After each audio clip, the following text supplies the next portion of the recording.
So I've been working on this for about 15 minutes, and he was starting to get his feet up to the bank, and with my bad knee, that angle is just not a good place for me to try to take the pull that he's offering. So I got the master to finish this little project for me. Daniel's the very, very best at getting them loaded, at getting them into the water. It was great timing, and he's strong enough to keep them facing him. Any of you in ground school have seen him work his magic through the noodles, over the tarp, over any of the obstacles where a horse just draws a line in the sand, and we really feel that the water is an important one for us.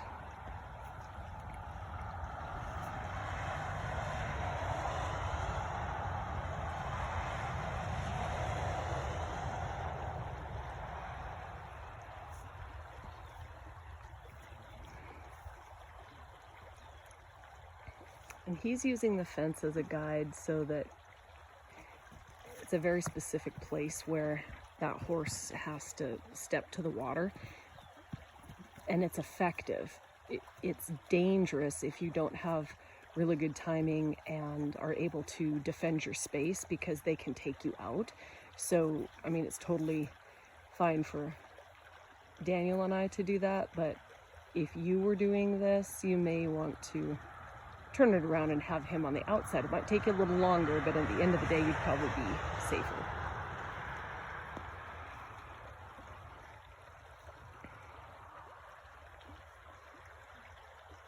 So through the other ground school we've done, he's understanding this concept of pressure and release.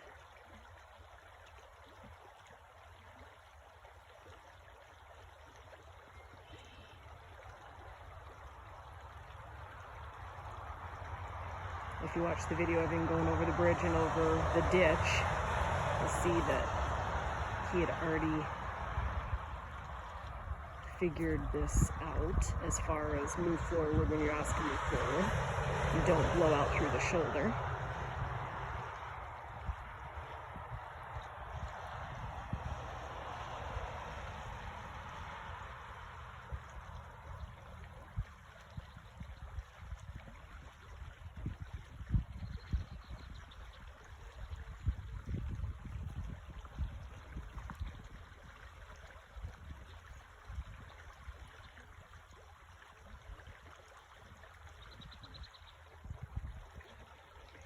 So I don't know if you can see, but he's already starting to take the step down the hill. There he goes.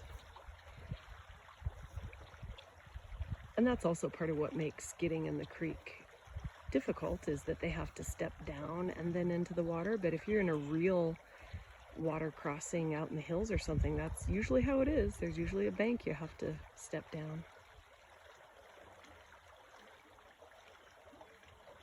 He's doing a lot of licking, which we like to see. Thinking through things. If they're licking, they're thinking. Good boy.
He just keeps putting him in that position, just like we did at the ditch, putting him in that position to have to make a choice, either step in which is the correct choice, or step back, which is the incorrect choice.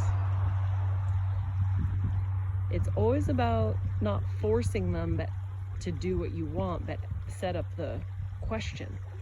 And they have to give you an answer, and it's either going to be correct or incorrect.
So now he's starting to get a little more insistent that he takes steps forward.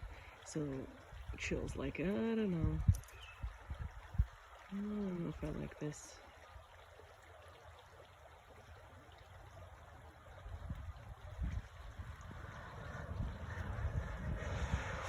I might have to get a little better angle.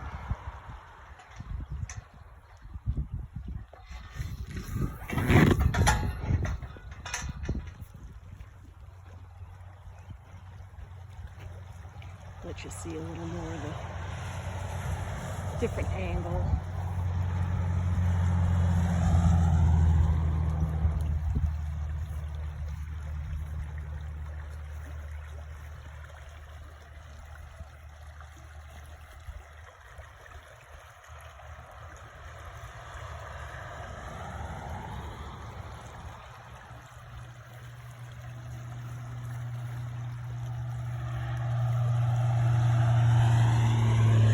This is a great place to do it because it's really shallow right there. It's got a really firm entrance.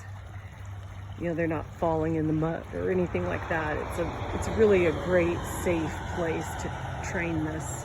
Though it's kind of spooky because it's running water and a little bit of an incline to get in there.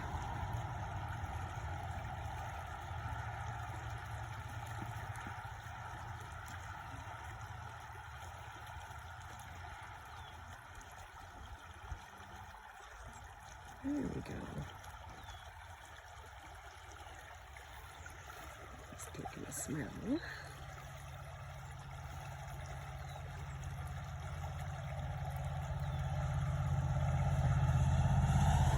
It's really important to stay calm, even if, you know, it's taking longer than you think, or if they get naughty, you have to stay calm but firm.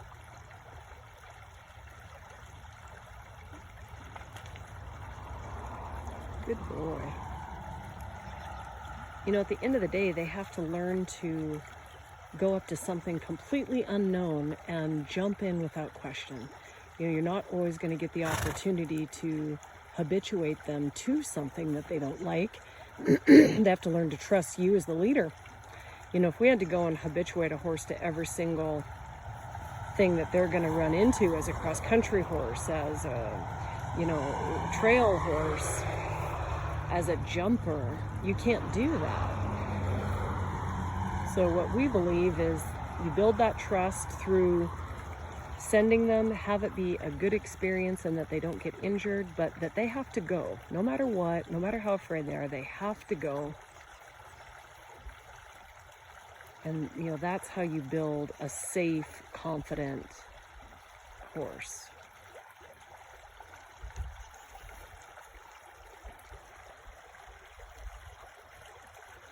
I certainly don't want a horse that I have to go lead up to this creek for 10 days straight and say, it's okay, today we're going to get 6 inches closer. No, I need a horse that's galloping, comes to water like this and gallops straight through without question. So if that's not something you require in your horse, then you may not have the same requirements. But look at that. Good boy.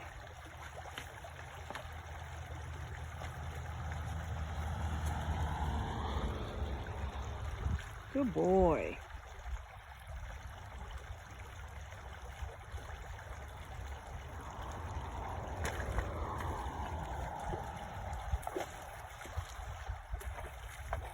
Excellent.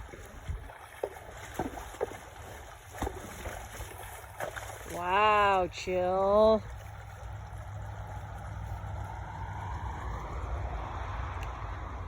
Hey Sid, maybe we should have videoed the 10 minutes he drugged me around this pen before Daniel got here.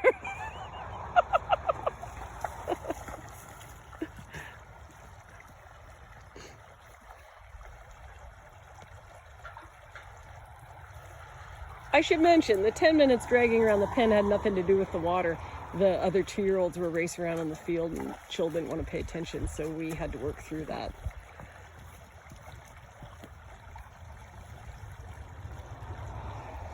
So now, the other thing to consider this left direction is we got through the right shoulder issue over with the ditch.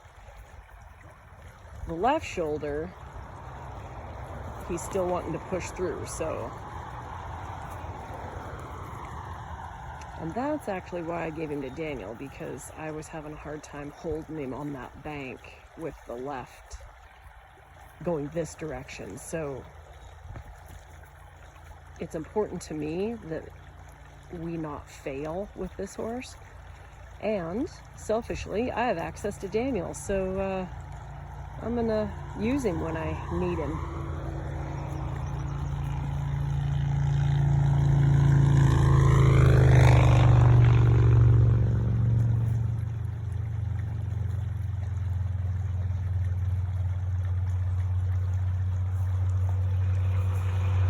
Good boy. So where he's going in now is a little tougher spot. So that was pretty brave.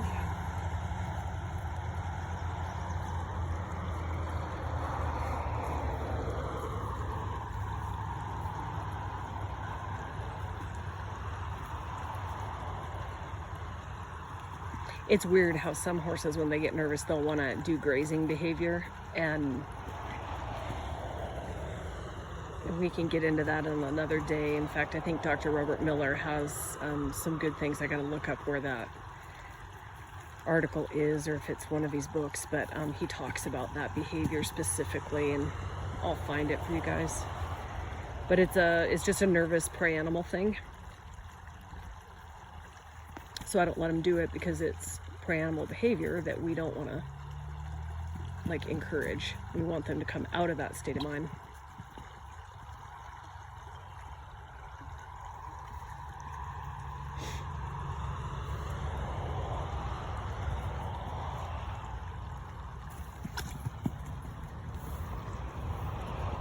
So here's where that line in the sand is. It's like, no, you are not going to push your shoulder through me.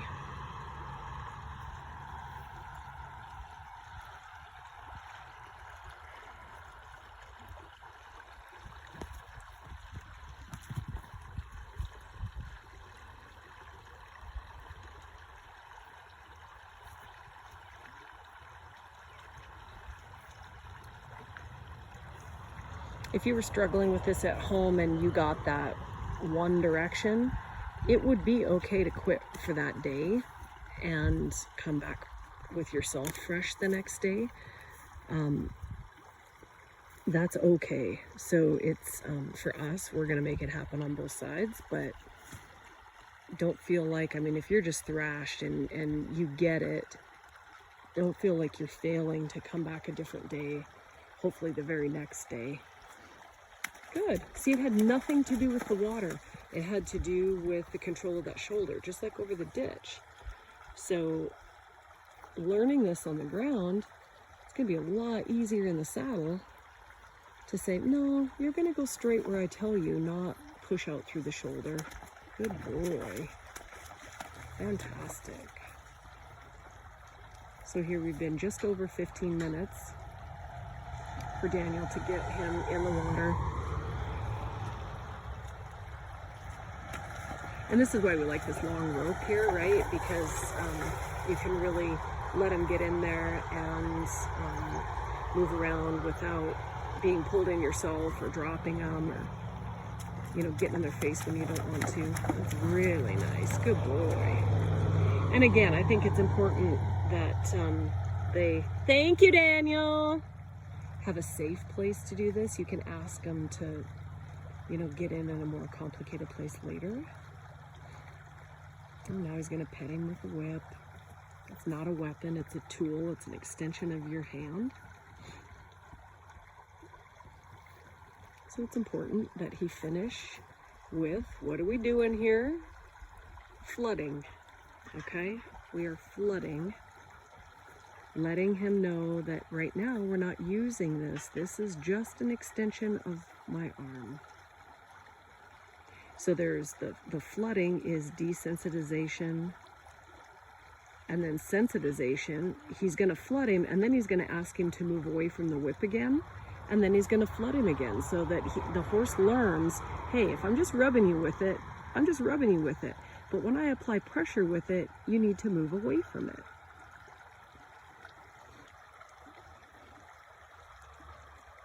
So, you know, people who are anti-flooding, I think, just don't, they really don't understand the purpose of it, or they utilize it incorrectly.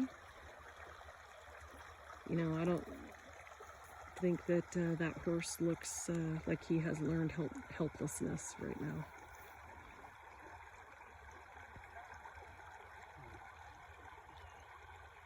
He's like, holy smoke, what just happened?